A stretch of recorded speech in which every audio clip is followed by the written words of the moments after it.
Începem un nou proiect, muncă, bani, pasiune, adică vom transforma această zonă în ceea ce vedeți noastră în stânga și undeva acolo în dreapta, după aceste rânduri de pomi, dacă îi putem numi așa. Multe resturi, fie ele vegetale, fie de la pomii care au fost scoși, trebuie ars tot, trebuie curățat, cosit, nivelat cu un bul de excavator, apoi o să urmeze gardul și, nu în ultimul rând, să plantăm, să facem și aici o livadă. Mult de muncă, dar nu ne dăm bătuți și noi de fel suntem optimiști, chiar dacă acest proiect implică foarte multă răbdare în primul rând. Zona este lăsată de ceva timp în repaus și eu vreau să o readuc la viață.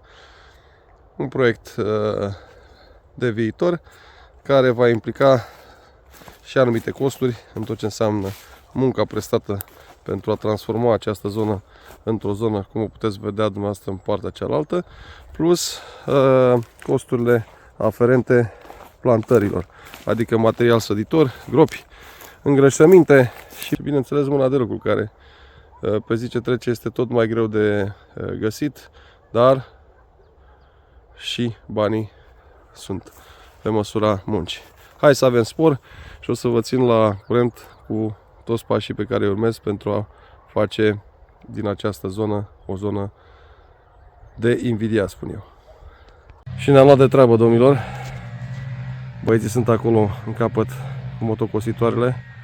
Au început să cosească tot ce înseamnă arbuști, muri, tot felul de bălării, mărăcini, gherghini. Cosind tot, o să urmeze să defrișăm și aici tot ce înseamnă acești pomi care nu mai pot fi salvați. Și apoi aducem un bul de excavator să îndrepte absolut toată zona. Solul are o formă neobișnuită pentru că aici s-au scos pomii și priviți cum a rămas. Prefer să muncesc mai mult, prefer să dau un ban în plus, dar vreau ca totul să fie ca la carte. Continuăm. Primele imagini, trebuie să intrăm aici în pomi, să-i tăiem. Aici am cosit mărăcinii aceia, ați văzut în primele imagini ce era aici. Și deja am schimbat puțin aspectul.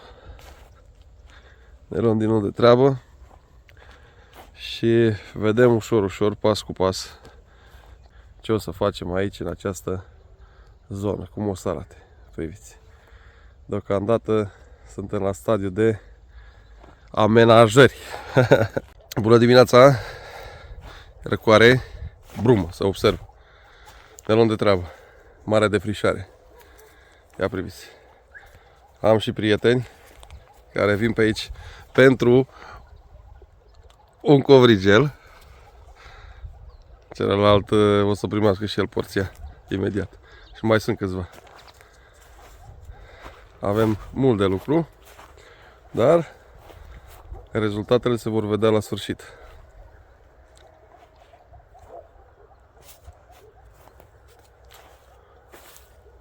Hai pe treabă! Așa arată acum. Am terminat de defrișat, am terminat de curățat terenul, am cosit, mai avem să strângem lemnele, să le depozităm într-un anumit loc bine stabilit pe parcela învecinată. Și o altă lucrare care trebuie neapărat făcută este să rezolvăm problema cu suprafața solului. Vedeți că sunt foarte multe mușuroaie, foarte multe denivelări. La început am spus că o să bag un bul de excavator să îndrepte, dar cred că acela o să strice foarte mult și iarba și nu vreau acest lucru. O să văd cum rezolv ce mai e de făcut decât de greblat și rezolvat această problemă cu suprafața unde eu o să plantez. Ne luăm de treabă. Terminat și curățenia. Frumos, nu? Mai avem probleme pe aici cu mușuroaiele, zonele cu denivelări, dar rezolvăm și această problemă. Mai avem un gard în capătul acela și un gard în acest capăt și gata, fraților. Putem să plantăm și aici. Suprafață de aproximativ 3000 de metri și această suprafață mă va ajuta să încadrez absolut toată zona cu gard și să nu mai am probleme. teoretic. Practic vedem ce ne oferă viitorul. Aici plantăm. Acolo avem în depărtare câțiva saci cu gunoi de grajd. Greu, domnule, deci chiar greu, de-abia am găsit 20 de saci de gunoi, pe care bineînțeles o să-i folosesc aici pentru plantări. 20 de saci de gunoi de grajd, 300 de lei. Nu știu, e mult, e puțin.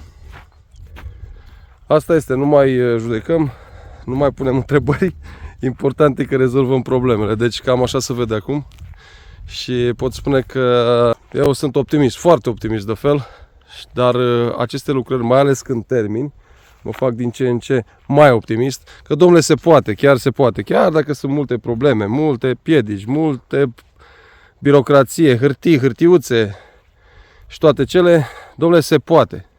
Important este să vrei. Gardul, la fel o să fac și acolo în capăt și în partea aceasta gard, tot din șpalier de beton, plasă, 3 sârme și vă spun că este mai mult decât bun.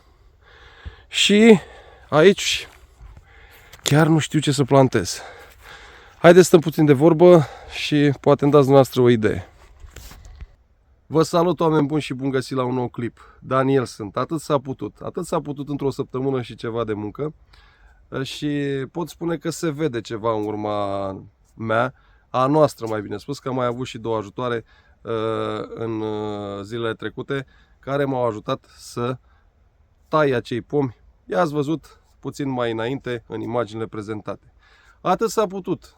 Am rezolvat această problemă și ușor, ușor, odată cu rezolvarea problemelor, aici mă refer la acte, o să devin și proprietarul acestui teren. Ceea ce o să-mi arate că am o responsabilitate foarte mare când vine vorba de toată această zonă.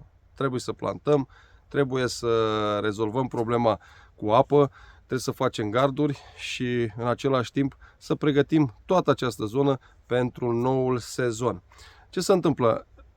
Ați văzut și în stânga și în dreapta, eu mereu meșteresc, așa îmi place mie să spun, meșteresc pe la această livadă. Am și timp, dar prin puținul timp care mai rămâne, când am și alte activități, vin aici și mai fac câte ceva. Oameni buni, credeți în dumneavoastră, credeți în visurile dumneavoastră.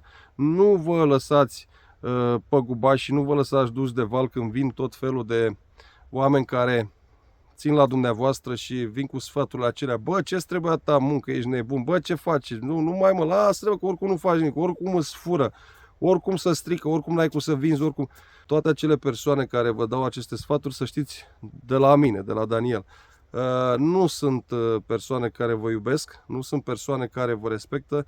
Singurul om care poate să vă dea un sfat și pe care dumneavoastră să-l acceptați este un om care face parte din cercul dumneavoastră, din globul dumneavoastră, și în acel glob intrați dumneavoastră, soția sau invers, soțul și copiii. Atât. În rest sunt păreri. Și dacă vă pasă de păreri și de ce spune lumea, să spunem așa, să știți că nu este în regulă și nu este bine. Nu intrăm în mai multe detalii. Deci, ce plantăm noi aici? Sunt hotărât să fac o plantație fie de nuci, fie o plantație de cireși. Și la cireși m-am gândit să aleg un soi de cireșe amare. Pentru că se caută și sunt convins că pe viitor utilul cu plăcutul îmbinat o să dea bine, mai ales când vorbim și de buzunarul nostru, pentru că deci cumva trebuie să recuperăm aceste investiții și această muncă. Deci, dacă dumneavoastră aveți de gând sau în gând să aveți propria livadă și propria mică părticică de rai, nu ezitați să începeți ceea ce am început și eu. Am luat-o de la zero aici vorbind și știți bine, pentru cei care ați urmărit clipurile, ce junglă era aici. Acum nu mai este așa. Ușor, ușor începe să aibă, eu știu, o altă imagine. Și atât timp cât îți place ție, nu mai contează ce spun alții. Dacă tu ești fericit și familia ta, înseamnă că ai reușit în viață. Și cu cât ești mai liniștit și cu cât ești mai singur, subliniez, am spus de 3 ori, pe drumul tău, să știi că acel lucru îți demonstrează că într-adevăr ai învățat ceva din această viață și din această lume nebună de tot. Vă salut și urmăriți în continuare ce mai face Daniel prin aceste zone. Numai bine vă doresc!